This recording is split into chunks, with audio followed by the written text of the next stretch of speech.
Hello friends, welcome to study with Kashi. Friends, आज की video में हम क्लास 12 केमिस्ट्री के अनसोल्ड पेपर 2025 के सेट नंबर 2 पेपर कोड 347 के बी के पार्ट 3 को करने वाले हैं।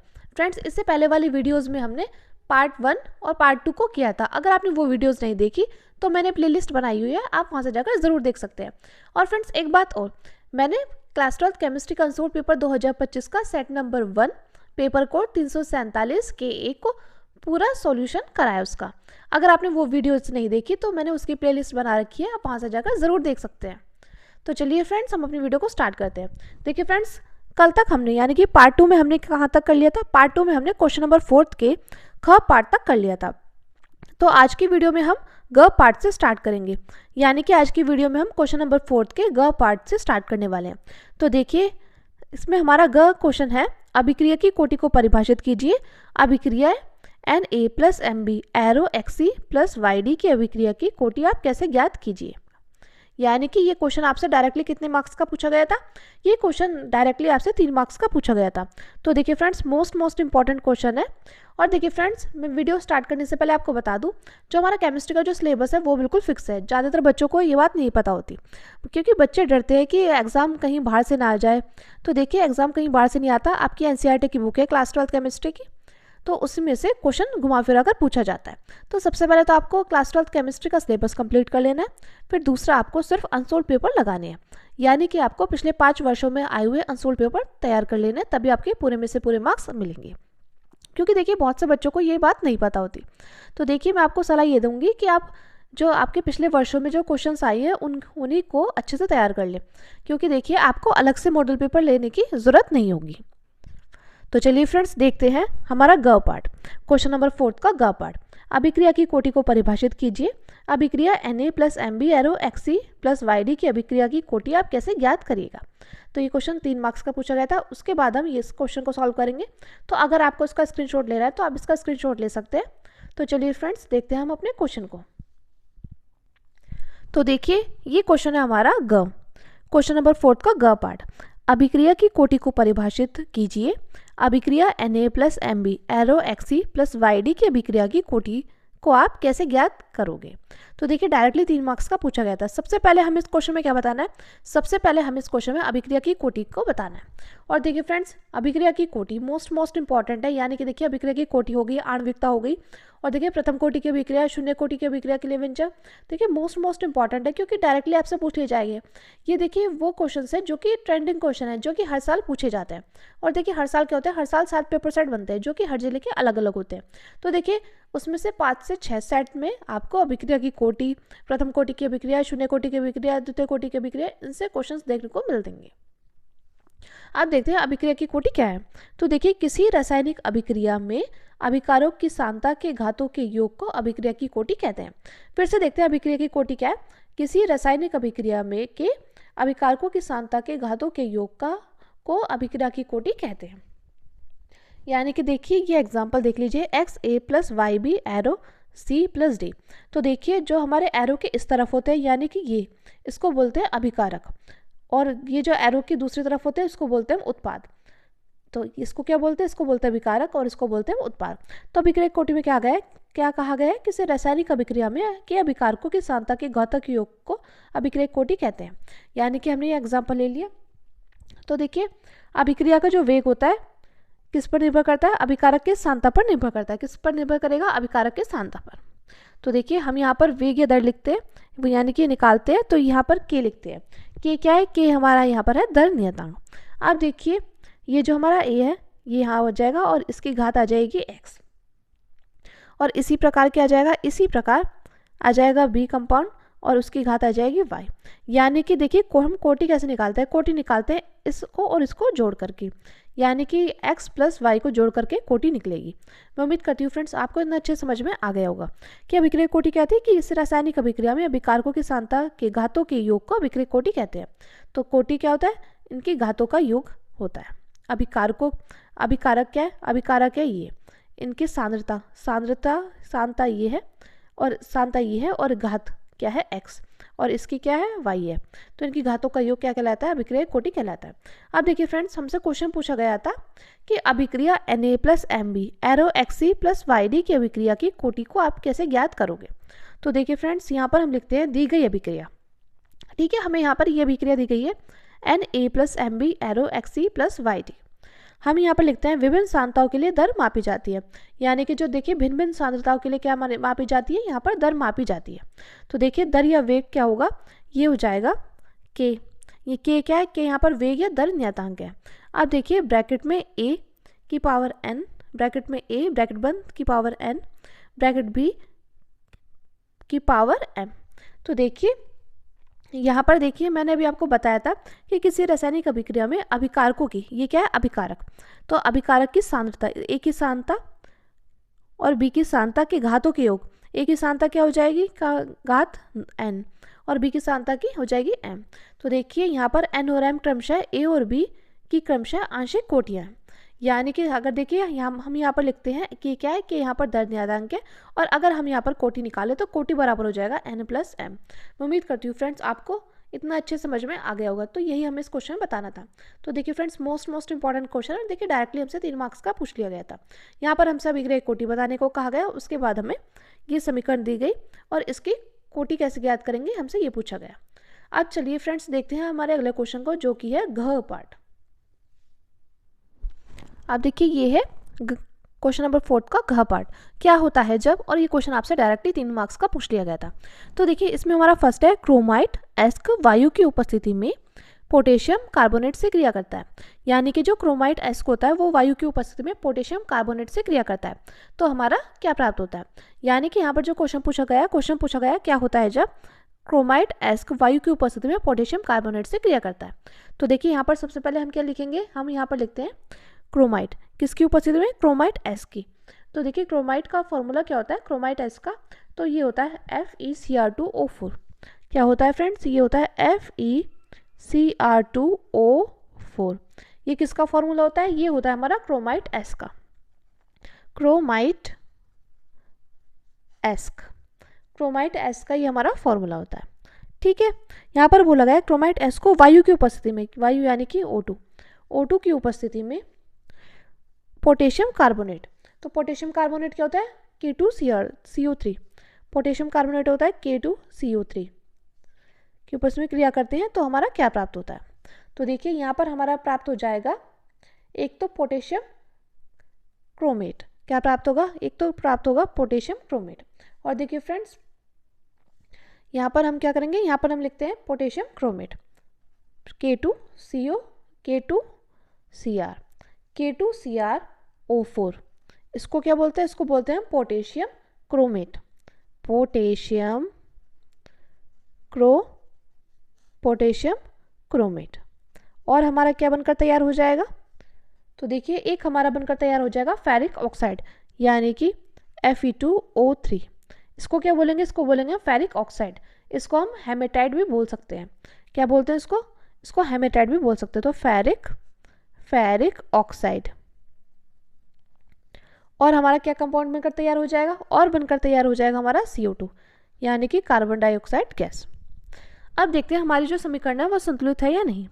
तो देखिए, और ये क्या था, ये था हमारा पोटेशियम कार्बोनेट। और फ्रेंड्स एक बात और, जैसे आपसे ये रासायनिक समीकरण पूछी जाती है ना, तो आपको क्या करना है, आपको इसके नीचे नाम जरूर मेंशन करना है, क्योंकि देखिए नाम मेंशन करने से क्या होगा, आपको पूरे में से पूरे मार्क्स मिलेंगे। अगर आप इसके नीचे नाम मेंशन नहीं करोगे तो आपके मार्क्स कट जाएंगे। तो देखिए यहाँ पर क्रोमाइट एस्क वायु की उपस्थिति में पोटेशियम कार्बोनेट के साथ क्रिया करके क्या प्राप्त करेगा, ये बनाएगा पोटेशियम क्रोमेट और फेरिक ऑक्साइड और कार्बन डाइऑक्साइड गैस बनाएगा। तो हम यहाँ पर क्या करेंगे, हमें क्या करना है, हमें यहाँ पर अपने समीकरण को संतुलित करना है। तो देखिए वो कैसे करेंगे, हम यहाँ पर क्या करेंगे, यहाँ पर देखिए ऑक्सीजन कितनी है, यहाँ ऑक्सीजन 4, 2, 6 और ये कितनी है, ये 3, यानी कि 9 ऑक्सीजन, और यहाँ पर 7, 8, 9, यहाँ पर 9 ऑक्सीजन है, ठीक है। उसके बाद देखिए यहाँ पर Cr कितने हैं, यहाँ 2 है और यहाँ पर 1 Cr है। उसके बाद फेरिक Fe कितना है, यहाँ पर Fe 2 है और यहाँ पर सिर्फ Fe 1 है। तो यानी कि हमें यहाँ पर दिखाई दे रहा है हमारी समीकरण संतुलित नहीं है। तो देखिए हम यहाँ पर क्या करेंगे, हम यहाँ पर 4 से गुणा कर देंगे, 4 FeCr2O4। तो यानी कि यहाँ पर क्या हो जाएगा, हमें यहाँ पर Fe कितने बनाने हैं, Fe बनाने हैं 4, तो हम यहाँ पर कर देंगे 2 से गुना। ठीक है, मैं उम्मीद करती हूँ फ्रेंड्स आपको इतना अच्छे समझ में आ गया होगा। अब देखिए उसके बाद हम क्या करेंगे, उसके बाद देखिए ऑक्सीजन कितनी होगी, ऑक्सीजन हो गई है 6, और यहाँ पर ऑक्सीजन कितनी हो गई, यहाँ पर ऑक्सीजन हो गई हमारी 16। अब हम और देखते हैं और क्या कर सकते हैं, तो यहाँ पर हम 7 से गुणा कर देंगे। उसके बाद हम क्या करेंगे, उसके बाद हम यहाँ पर पोटेशियम कार्बोनेट के 8 अणु ले लेंगे। ठीक है, तो उसके बाद यहाँ पर क्या आ जाएगा, यहाँ आ जाएगा 8, क्योंकि यहाँ पर K2 क्या था 8, तो यहाँ पर भी 8 आ जाएगा। उसके बाद देखिए CO2, तो CO2 भी 8 हो जाएगा। तो अब देखिए फ्रेंड्स हमारी जो समीकरण है वो संतुलित है। मैं उम्मीद करती हूँ फ्रेंड्स आपको ये अच्छे समझ में आ गया होगा। तो देखिए अब अगर आप चाहें तो चेक भी कर सकते हैं अपनी समीकरण की संतुलित है या नहीं। तो देखिए 4 दूनी 8, तो यहाँ पर 8 C आ रहा है। ठीक है, उसके बाद Fe देखिए, Fe यहाँ पर 4 बन गया। उसके बाद देखिए ऑक्सीजन कितनी है 16, 16 और की कितनी 16 और 14 मिलकर कितनी हो गई, ये हो गई हमारी 30। तो देखिए 32 ऑक्सीजन ये रही, 32 ऑक्सीजन तो हमारी ये रही, और देखिए उसके बाद 32 और 6 कितने हो गए 38, 38 और ये कितनी हो गई 16। तो देखिए तो ये जो हमारी समीकरण है वो यहाँ पर संतुलित हो गई है। अब आगे देखते हैं, आगे देखिए हमारा क्वेश्चन है पोटेशियम डाइक्रोमेट सल्फ्यूरिक अम्ल की उपस्थिति में फेरस सल्फेट से क्रिया करता है तो क्या प्राप्त होता है। जब यहाँ पर पोटेशियम डाइक्रोमेट सल्फ्यूरिक अम्ल की उपस्थिति में फेरस सल्फेट से क्रिया करता है, तो देखिए बात करें यहाँ पर पोटेशियम डाइक्रोमेट, तो वो क्या हो जाएगा, वो हो जाएगा K2Cr2O7। तो ये क्या है, ये हमारा पोटेशियम डाइक्रोमेट, पोटेशियम डाइक्रोमेट, ये हमारा पोटेशियम डाइक्रोमेट है K2Cr2O7। और देखिए किसके साथ क्रिया करता है, सल्फ्यूरिक अम्ल की उपस्थिति में, यानी कि H2SO4 की उपस्थिति में क्रिया करेगा। किसके साथ, फेरस सल्फेट के साथ। तो फेरस सल्फेट क्या होता है, फेरस सल्फेट होता है FeSO4। तो देखिए जब ये क्रिया करेगा तो ये क्या बनाएगा, तो ये एक तो बनाएगा यहाँ पर K2SO4 यानी कि पोटेशियम सल्फेट। देखिए इसका नाम भी नीचे मेंशन कर दे, फेरस सल्फेट। तो देखिए पोटेशियम डाइक्रोमेट सल्फ्यूरिक अम्ल की उपस्थिति में फेरस सल्फेट से क्रिया करके क्या बनाएगा, तो ये यहाँ पर बनाएगा पोटेशियम सल्फेट यानी कि K2SO4 बनाएगा। ठीक है, तो इसको क्या बोलते हैं, इसको बोलते हैं हम पोटेशियम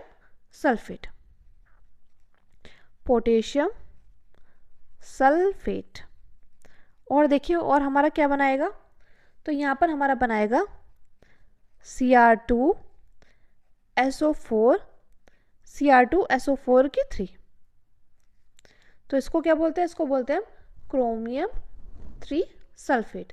क्या बोलते हैं फ्रेंड्स, क्रोमियम 3 सल्फेट। यहाँ जो Cr की ऑक्सीकरण अवस्था है वो कितनी है, 3 है। तो देखिए इसको बोलेंगे क्रोमियम 3 सल्फेट। ठीक है, और देखते हैं और हमारा कौन सा कंपाउंड यहाँ पर बनकर तैयार होगा। एक देखिए एक हमारा जल बनकर तैयार हो जाएगा, यानी कि H2O बनकर तैयार हो जाएगा। और क्या बनकर तैयार हो जाएगा, और हो जाएगा Fe2SO4 की 3। क्या बनकर तैयार हो जाएगा फ्रेंड्स, Fe2SO4 की 3। यहाँ पर लिख देते हैं Fe2SO4, देखिए यहाँ पे नहीं आ रहा।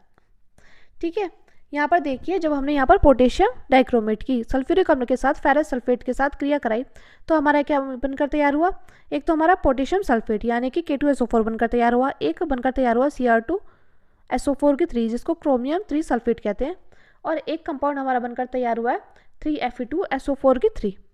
तो देखिए उसको कहाँ पे लिखे, उसको हम यहाँ पे लिख देते हैं, उसको हम यहाँ पर लिख देते हैं। ठीक है, K2 यहाँ पे Fe2SO4 की 3, Fe2SO4 की 3। ठीक है, अब देखते हैं हमारी जो समीकरण है वो संतुलित है या नहीं। तो ये हमारी समीकरण जो है संतुलित नहीं है, तो हम यहाँ पर क्या करेंगे, हम यहाँ पर Fe के कितने अणु ले लेंगे, 6 अणु लेंगे। ठीक है, उसके बाद हम सल्फ्यूरिक अम्ल के 7 अणु ले लेंगे।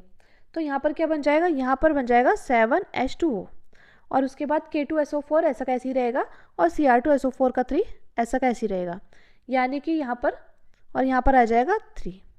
3Fe2SO4 का 3। तो देखिए यहाँ पर जो फेरस सल्फेट होता है वो फेरिक सल्फेट में ऑक्सीकृत हो जाता है। किस में ऑक्सीकृत हो जाता है? फेरस सल्फेट फेरिक अम्ल सल्फेट में। किस में? ये हमारा फेरिक सल्फेट है। तो ये जो फेरस सल्फेट है वो फेरिक सल्फेट में ऑक्सीकृत हो जाता है। मैं उम्मीद करती हूँ फ्रेंड्स आपको अच्छे से समझ में आ गई होगी। देखिए फ्रेंड्स, मैं आपको बिल्कुल डिटेल में समझा के चल रही हूँ जिससे आपके दिमाग में एकदम बैठ जाएगी, और अगर आपके एग्जाम में ये क्वेश्चन आए तो आप एकदम से उसका आंसर लिख दो। अब देखिए फ्रेंड्स, अगली हमारी पोटेशियम परमैंगनेट की 1513 डिग्री केल्विन ताप पर गर्म करते हैं तो क्या प्राप्त होता है। यानी कि क्या होता है जब पोटेशियम परमैंगनेट को 513 केल्विन पर तक गर्म करते हैं। तो देखिए पोटेशियम परमैंगनेट क्या होता है। तो बात करें पोटेशियम परमैंगनेट की, तो ये होता है हमारा KMnO4। तो हम यहाँ पर क्या करेंगे, हम यहाँ पर दोनों ले लेंगे। उसके बाद किसकी उपस्थिति में क्रिया करानी है, तो 513 डिग्री केल्विन की उपस्थिति में हमें गर्म करना है। तो हमारे यहाँ पर क्या बन जाएगा, यहाँ पर हमारा बनेगा K2MnO4। तो इसको क्या बोलते हैं, इसको बोलते हैं पोटेशियम मैग्नेट। क्या बोलते हैं फ्रेंड्स, इसको बोलते हैं पोटेशियम मैग्नेट। इसको बोलते हैं पोटेशियम मैग्नेट। ठीक है, यहाँ पर हमने पोटेशियम परमैंगनेट की 1513 डिग्री केल्विन पर गर्म किया तो क्या प्राप्त हुआ, पोटेशियम मैग्नेट बनकर तैयार हुआ। उसके बाद क्या बनकर तैयार हो जाएगा, एक तो ऑक्सीजन बनकर तैयार हो जाएगी, एक हमारी मैग्नीज डाइऑक्साइड यानी कि प्लस MnO2 बनकर तैयार हो जाएगी। इसको क्या बोलते हैं, इसको बोलते हैं मैग्नीज डाइऑक्साइड।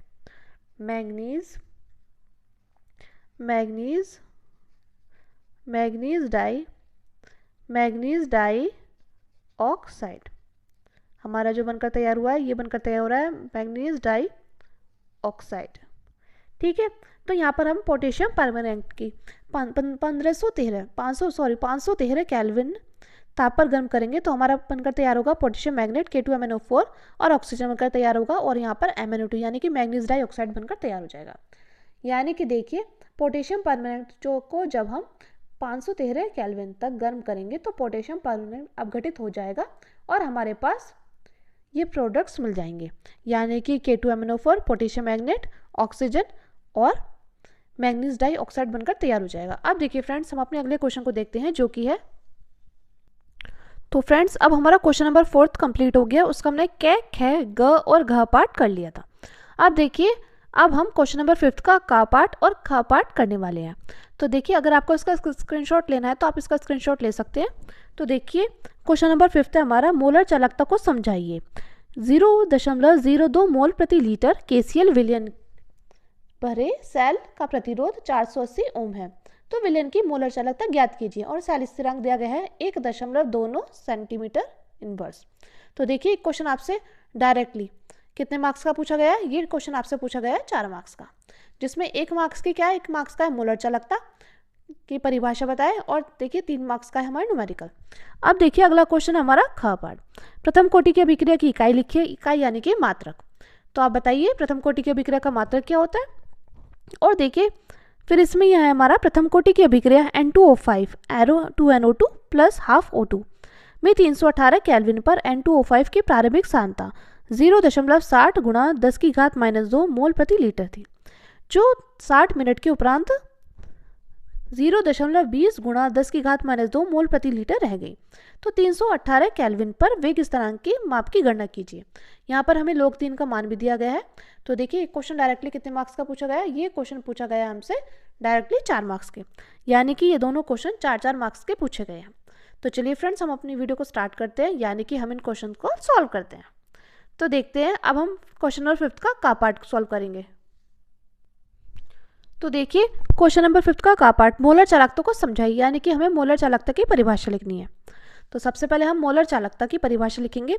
मोलर चालकता किसी वैद्युत अपघटय के 1 मोल द्वारा विलयन में दिए गए कुल आयनों की चालकता मोलर चालकता कहलाती है। इसे लैम्डा m से दर्शाते हैं। फिर से देखते हैं मोलर चालकता क्या होती है। किसी वैद्युत अपघटय के 1 मोल द्वारा विलयन में दिए गए कुल आयनों की चालकता मोलर चालकता कहलाती है। इसे लैम्डा m से दर्शाते हैं। और देखिए बात करें मोलर चालकता के सूत्र की, तो मोलर चालकता का सूत्र होता है लैम्डा m = कप्पा × 1000, यानी कि कप्पा × 1000 बटे m। और m क्या है यहाँ पर, m है मोलरता, और बात करें कप्पा की, कप्पा है विशिष्ट चालकता, यानी कि विशिष्ट चालकत्व। तो देखिए मोलर चालकता की परिभाषा क्या हुई कि किसी वैद्युत अपघटक के 1 मोल द्वारा विलयन में दिए गए कुल आयनों की चालकता मोलर चालकता कहलाती है। इसे लैम्डा m से दर्शाते हैं, और लैम्डा m बराबर कप्पा इंटू 1000/m। जहाँ पर देखिए कप्पा क्या है, कप्पा विशिष्ट चालकत्व है जिसको कप्पा बोलते हैं, और बात करें कैपिटल M की तो यह है मोलरता। अब देखिए बात आती है मात्रक की। तो देखिए मोलर चालकता के मात्रक डायरेक्टली आपसे 1 नंबर के क्वेश्चन पूछ ले जाते हैं या एमसीक्यू क्वेश्चन में पूछ ले जाते हैं, यानी कि बहुविकल्प उत्तर प्रश्न में पूछ ले जाते हैं। तो देखिए मोलर चालकता का मात्रक क्या होता है, ओम inverse centimetre square mole inverse. तो देखिए फ्रेंड्स ये डायरेक्टली आपसे पूछ ले जाएगा, और देखिए यहाँ पर है इसके 3 मात्रक। तो देखिए आपको तीनों ही अच्छे से तैयार कर लेना है, क्योंकि एग्जामिनर आपसे कोई से मात्रक पूछ सकता है, यानी कि आपको ऑप्शन दिए गए होंगे उसमें आपको बताना होगा। तो देखिए मात्रक ohm inverse centimetre square mole inverse, या siemens metre square mole inverse, या साइमन सेंटीमीटर स्क्वायर प्रति मोल। तो फ्रेंड्स ये थी हमारी मोलर चालकता की परिभाषा, मात्रक और सूत्र। अब देखते हैं जो न्यूमेरिकल दिया गया है। तो देखिए न्यूमेरिकल में क्या बोला गया है, न्यूमेरिकल में बोला गया है 0.02 मोल प्रति लीटर केसीएल विलयन भरे सेल का प्रतिरोध कितना है, 480 ओम है। तो विलयन की मोलर चालकता ज्ञात कीजिए, और सेल का स्थिरांक हमें यहाँ पर दिया गया है। ठीक है, तो देखते हैं यहाँ पर। देखिए सबसे पहले हमें क्या दी गई है, सबसे पहले हमें यहाँ पे दी गई है मोलरता, जिसको हम कैपिटल M से दर्शाएंगे। तो हम यहाँ पे लिखेंगे दिया है, क्या दिया है, मोलरता। मोलरता दी गई है, मोलरता को किससे दर्शाते हैं, मोलरता को दर्शाते हैं कैपिटल M से। तो देखिए ये कितनी दी गई है, 0.02 मोल प्रति लीटर दी गई है। ठीक है, या इसको हम चाहे तो किस प्रकार लिख सकते हैं, इसको हम चाहे तो यहाँ पर 0.02 भी लिख सकते हैं, इसको हम चाहे तो यहाँ पर 0.02 m भी लिख सकते हैं, 0.02 m, क्योंकि देखिए मोलरता का जो मात्रक होता है 0.02 मोल प्रति लीटर, या इसको हम 0.02 m भी लिख सकते हैं। अब देखिए और क्या दिया गया है क्वेश्चन में, और दिया गया है हमें प्रतिरोध। तो देखिए प्रतिरोध को किससे डिनोट करते हैं, R से। तो प्रतिरोध R बराबर क्या हो जाएगा, R बराबर हो जाएगा 480 ओम। ठीक है, उसके बाद देखिए उसके बाद दिया गया है सेल स्थिरांक। हमें सेल स्थिरांक की वैल्यू दी गई है। तो सेल स्थिरांक देखिए सेल स्थिरांक का फॉर्मूला क्या होता है, सेल स्थिरांक होता है L/A, यानी कि इलेक्ट्रोड के बीच की दूरी अनुप्रस्थ के क्षेत्रफल के बराबर होगा। किसके बराबर होगा, सेल स्थिरांक क्या होता है, सेल स्थिरांक के बीच की दूरी अपन अनुप्रस्थ काट का क्षेत्रफल होता है सेल स्थिरांक। अब देखिए कितना दिया गया है, ये दिया गया है 1.29 सेंटीमीटर इनवर्स दिया गया है। ठीक है, अब देखिए हमें क्या निकालना है, हमें निकालना है मोलर चालकता, यानी कि लैम्डा m।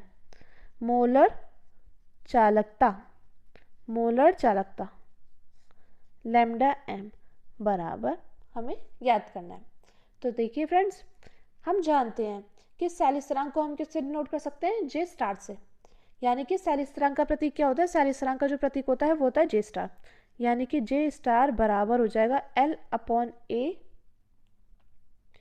बराबर R इंटू कप्पा। ठीक है, ये क्या है, ये हमारे इनके बीच में संबंध है।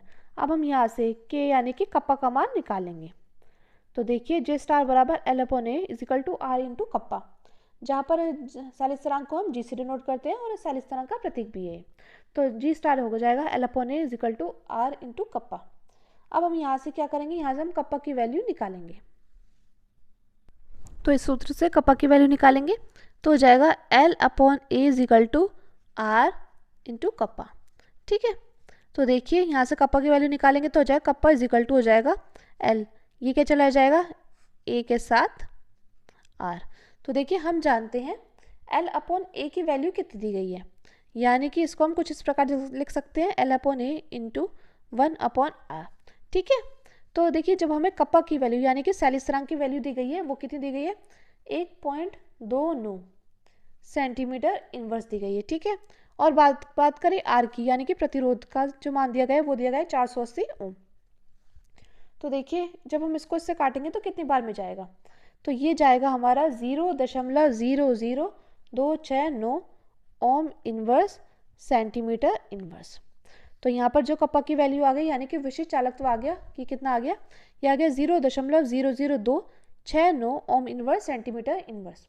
और हम जानते हैं साइमन बराबर क्या होता है, हम जानते हैं साइमन बराबर होगा हमारा एस 1/ओम के। किसके बराबर हो जाएगा, साइमन बराबर होगा 1/ओम। यानी कि हम चाहे तो यहाँ पर ओम इनवर्स की जगह क्या लिख सकते हैं, एस यानी कि साइमन। तो यहाँ पर आ जाएगा kappa equal to 0.0026 siemens centimetre inverse. तो देखिए ये हमारा क्या निकल कर आया, ये हमारा निकल कर आया कप्पा की वैल्यू निकल कर आई है। लेकिन हमारा अभी आंसर नहीं निकल कर आया, क्योंकि हम जानते हैं हमें क्या निकालनी है, हमें यहाँ पर मोलर चालकता की गणना करनी है। क्या करनी है फ्रेंड्स, हमें यहाँ पर करनी है मोलर चालकता की गणना। और हम जानते हैं मोलर चालकता का सूत्र क्या होता है, मोलर चालकता बराबर क्या होता है, ये होता है कप्पा इंटू 1000 बटे में एम। तो कप्पा की वैल्यू कितनी है, ये दी गई है हमें 0.002 0.00269 इंटू 1000 बटे में एम, यानी कि मोलरता कितनी दी गई, ये दी गई 0.002। अब देखिए फ्रेंड्स, हम जानते हैं इनके जो मात्रक है वो क्या होते हैं। हम एक काम करेंगे, इसके साथ हम इसकी मात्रक भी लिख देंगे। तो 0.00269 और इसका मात्रक क्या था, 7 इंटू सेंटीमीटर इनवर्स। और देखिए बात करें इसका मात्रक क्या है, इसका मात्रक है सेंटीमीटर की क्यूब प्रति लीटर अपॉन में, और मोलरता का मात्रक क्या है, मोल 0.02 मोल प्रति लीटर। ठीक है, अब देखते हैं इस लीटर से क्या हो जाएगा, इस लीटर से ये कैंसिल हो जाएगा, इस लीटर से ये कैंसिल हो जाएगा। तो यहाँ पर आ जाएगा हमारा, अब देखिए इसको हम काटेंगे, लैम्डा एम बराबर 0.00269 गुणे 1000 बटे 0.02। तो देखिए ये कितनी बार में जाएगा, ये जाएगा हमारा 269 जाएगा, 3 5 और ये 2 से आगे यानी कि 3 0 लगा लीजिए, 1 2 3। तो इस 0 से ये 0 कैंसिल हो जाएंगी। तो यहाँ क्या बचेगा, यहाँ बचेगा हमारा लैम्डा एम बराबर 269 बटे में 2। तो कितनी बार में जाएगा, ये जाएगा हमारा 134.5, यानी कि जो हमारा इसका मात्रक निकल कर आ जाएगा वो आ जाएगा लैम्डा एम मोलर चालकता बराबर हो जाएगा 134.5 एस साइमन। और देखिए यहाँ पर आ जाएगा centimetre square, Simon centimetre square और मोल इनवर्स। तो फ्रेंड्स यहाँ पर हमारा मोलर चालकता की वैल्यू निकल कर आ गई 134.5 Simon into centimetre square into mole inverse. मैं उम्मीद करती हूँ फ्रेंड्स आपको न्यूमेरिकल अच्छे समझ में आ गया होगा, क्योंकि फ्रेंड्स मैंने आपको यहाँ पर बिल्कुल डिटेल में समझाया जिससे ये आपके दिमाग में एकदम बैठ जाए। अब देखिए फ्रेंड्स हमारा अगला न्यूमेरिकल है ख। तो प्रथम कोटि की अभिक्रिया की इकाई लिखिए, यानी कि मात्रक लिखिए। और प्रथम कोटि की अभिक्रिया ये दी गई है, इसमें 318 केल्विन पर N2O4 की प्रारंभिक सांद्रता इतनी दी गई है, जो 60 मिनट के उपरांत कितनी हो रह जाएगी। तो 318 केल्विन पर वेग स्थिरांक की गणना करनी है, और हमें यहाँ पर log 3 की वैल्यू दी गई है, और ये डायरेक्टली हमसे 4 मार्क्स का पूछ लिया गया है। तो चलिए अब हम इसको सॉल्व करते हैं। तो देखिए ये क्वेश्चन मैंने यहाँ पर लिख लिया है। तो देखिए पहले पूछा है प्रथम कोटि की अभिक्रिया की इकाई लिखिए, तो हम यहाँ पर प्रथम कोटि की अभिक्रिया की इकाई लिखते हैं। प्रथम कोटि की अभिक्रिया की इकाई, प्रथम कोटि की अभिक्रिया की इकाई कितनी इकाई है फ्रेंड्स, तो इकाई है यहाँ पर, इकाई यानी कि मात्रक है। एक तो है सेकंड इनवर्स, इसको चाहे तो हम प्रति सेकंड में लिख सकते हैं, और एक किया हम इसको मिनट इनवर्स। ठीक है, जो तो हमारी प्रथम कोटि की इकाई यानी कि मात्रक है सेकंड इनवर्स या मिनट इनवर्स। और फ्रेंड्स ये मोस्ट इंपॉर्टेंट है, क्योंकि देखिए 1 नंबर 2 नंबर क्वेश्चन में हमसे पूछ लिया जाता है डायरेक्टली कि प्रथम कोटि की अभिक्रिया की इकाई क्या है। यह हमसे एमसीक्यू क्वेश्चन में भी कई बार पूछा गया है। तो देखिए आपको इसका मात्रक अच्छे से पता होना चाहिए। अब चलते हैं हम अपने न्यूमेरिकल की तरफ। तो देखिए न्यूमेरिकल में हमें क्या दिया गया है, ये हमें अभिक्रिया दी गई है। ठीक है, और देखिए फ्रेंड्स 1 नंबर के क्वेश्चन में आपसे एमसीक्यू में पूछा गया था कि प्रथम कोटि की अभिक्रिया का उदाहरण है। तो देखिए ये है हमारी प्रथम कोटि की अभिक्रिया का उदाहरण, इसको आप अच्छे से देख लीजिएगा, क्योंकि देखिए हमें अपने बोर्ड एग्जाम में एक भी मार्क्स नहीं गंवाना है। इसलिए क्या होता है, क्वेश्चन घुमा फिरा कर यही पूछे जाते हैं, बस डिजिट ही चेंज करते हैं। तो देखिए हम यहाँ पर लिखते हैं दी गई अभिक्रिया, दी गई अभिक्रिया। तो क्या दी गई है, यहाँ पर देखिए दी गई है हमारी N2O5, N2O5, ठीक है, 2NO2 प्लस हाफ O2, ये दी गई है। अब यहाँ पर बोला गया है प्रारंभिक सांद्रता। प्रारंभिक सांद्रता कितनी दी गई है, तो देखिए प्रारंभिक सांद्रता हमारी 0.60 गुणा 10⁻² मोल प्रति लीटर दी गई है। देखिए प्रारंभिक सांद्रता यानी कि ए, तो प्रारंभिक सांद्रता, तो ए बराबर कितना हो जाएगा, यह जाएगा 0.60 गुणा 10⁻² मोल प्रति लीटर, ठीक है। अब देखते हैं, यहाँ पर देखिए यहाँ बोला गया है प्रारंभिक सांद्रता जो इतनी थी, जो 60 मिनट के उपरांत इतनी हो गई है, यानी कि यहाँ पर T1 की वैल्यू कुछ नहीं दी गई।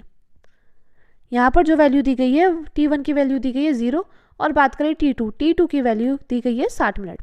क्योंकि यहाँ पर हमसे क्या बोला गया है, यहाँ पर हमसे बोला गया है कि जो N2O5 की प्रारंभिक सांद्रता 0.60 गुणा 10⁻² मोल प्रति लीटर थी, जो 60 मिनट बाद इतनी हो जाती है, यानी कि जो वैल्यू दी गई है वो दी गई है हमें T2 की, ठीक है, ये दी गई है 60 मिनट। अब हमसे बोला गया है T समय बाद के उपरांत ये सांद्रता, यानी कि T समय बाद सांद्रता क्या कहलाती है, A-X। तो T समय बाद सांद्रता A-X तो कितनी हो जाएगी, हो जाएगी 0.20 गुणा 10⁻² मोल इंटू लीटर इनवर्स, या इसको मोल प्रति लीटर भी लिख सकते हैं। तो देखिए आपको ये दी गई है। अब हम जानते हैं प्रथम कोटि की अभिक्रिया के लिए वेग स्थिरांक का सूत्र क्या होता है। प्रथम कोटि की अभिक्रिया के लिए, प्रथम कोटि की अभिक्रिया के लिए वेग स्थिरांक का सूत्र, वेग स्थिरांक का सूत्र, तो ये कितना दिया गया है फ्रेंड्स, हम जानते हैं प्रथम कोटि की अभिक्रिया के वेग स्थिरांक का सूत्र क्या होता है, ये होता है K = 2.303 अपॉन में आता है T, लेकिन हम यहाँ पर T की जगह क्या करेंगे, T2 - T1 into log A/A-X, यानी कि ये क्या है प्रारंभिक सांद्रता, और A-X क्या है T समय बाद जो सांद्रता होती है। तो यहाँ पर देखिए आ जाएगा K = 2.303, T2 की वैल्यू कितनी थी 60, और 60 में से 0 जाएगा 0, और log A की वैल्यू कितनी थी, A की वैल्यू थी हमारी 0.60 गुणा 10⁻², और T समय बाद जो सांद्रता थी वो थी 0.20 गुणा 10⁻²। तो देखिए ये इससे कितनी बार में जाएगा, ये इससे ये कट जाएगा, और ये इससे कितनी बार में जाएगा, ये जाएगा 3 बार में, यानी कि देखिए यहाँ पर कितना आ जाएगा, यहाँ आ जाएगा K = 2.303 बटे में 60, और यहाँ पर log 3। तो हमें क्वेश्चन में log 3 की वैल्यू दी गई है। तो जब हम इसको इससे काटेंगे तो कितना आ जाएगा, तो ये आ जाएगा हमारा 0.0383, और देखिए log 3 की वैल्यू कितनी दी गई है हमें, ये हमें क्वेश्चन में दी गई है 0.4771। तो जब हम इसकी गुणा इसमें करेंगे तो कितना आ जाएगा, तो जब हम इसकी गुणा इसमें करेंगे तो यहाँ पर आ जाएगा 0.0182 मिनट इनवर्स। तो ये हमारी प्रथम कोटि की अभिक्रिया के लिए वेग स्थिरांक का व्यंजक कह रहे, प्रथम कोटि की अभिक्रिया के वेग स्थिरांक निकल कर आ गया है K = 0.0182 मिनट इनवर्स। मैं उम्मीद करती हूँ फ्रेंड्स आपको ये न्यूमेरिकल अच्छे से समझ में आ गया होगा। अगर फ्रेंड्स आपको वीडियो अच्छी लगी हो तो प्लीज़ हमारे चैनल को सब्सक्राइब कीजिएगा, और वीडियो को लाइक शेयर कमेंट करना मत भूलिएगा। और हाँ फ्रेंड्स, आपको अगर ये वीडियोज़ अच्छी लग रही हैं तो आप कमेंट करके ज़रूर बताना, और आपको आगे किस सब्जेक्ट के आंसर चाहिए आप ये भी कमेंट करके ज़रूर बताना। और फ्रेंड्स आप कहाँ से हैं और इस बार आपका कितने मार्क्स लाने का टारगेट है ये आप कमेंट करके ज़रूर बताना। इससे क्या होगा, इससे हमें पता चलेगा कि हमारी वीडियो कहाँ कहाँ तक पहुँच पा रही है और किन किन लोगों को हेल्प मिल पा रही है। तो चलिए फ्रेंड्स मिलते हैं नेक्स्ट वीडियो में। Thank you, thanks for watching.